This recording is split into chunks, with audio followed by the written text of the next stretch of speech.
Okay, so we're back at our drawer. Got our left, right side, back, front. We've kind of laid it out in the direction it goes. Okay, first thing you're going to do is you're going to establish a line for your staples.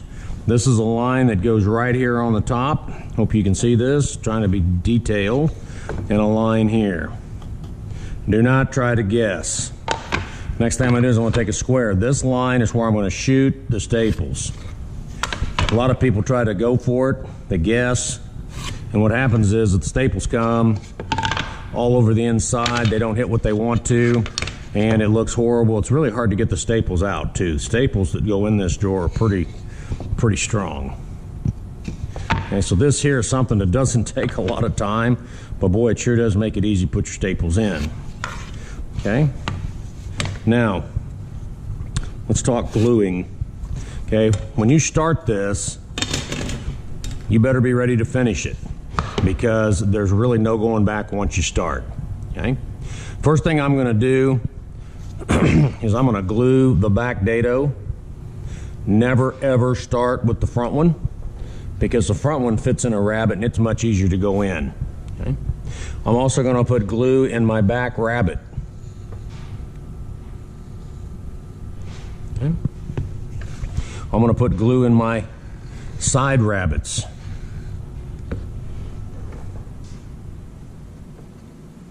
Do not put any glue in your front or your front rabbets at all. Okay, so here we go. And this is sometimes that I like to have a little bit of help because sometimes getting all these in here is a little bit of a challenge. In this case here, I'm going to go ahead, I'm going to put this in, and right about there, and that should hold it. Then we'll turn this upside down, get the dado in there, I'm going to get my rabbet in place, there's that, there's that. Okay, at this point you're in pretty good shape. I'm going to stand it up now. Hopefully the glue will hold it. And what I'm going to do is I'm going to put glue down in my front rabbet. I'm going to put glue right here.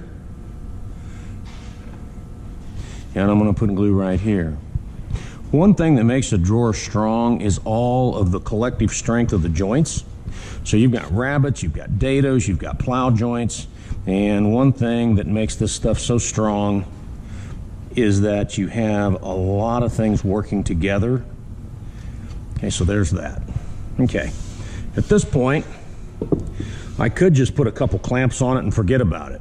Okay, what I'm going to tell you to do is take a square and get this as square as you can. Because if you don't have to put clamps on it, this is one time I wouldn't. Okay.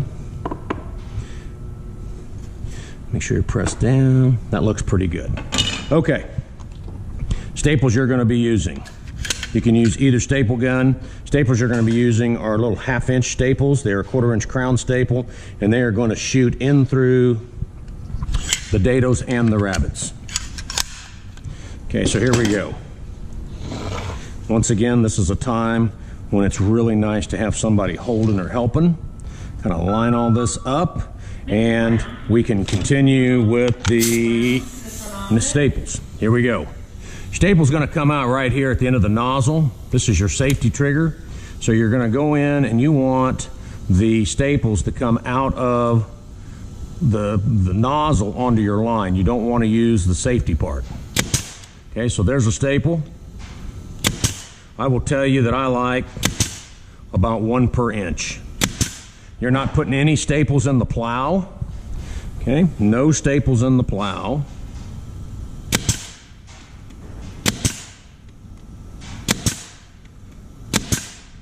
Okay, that side's together.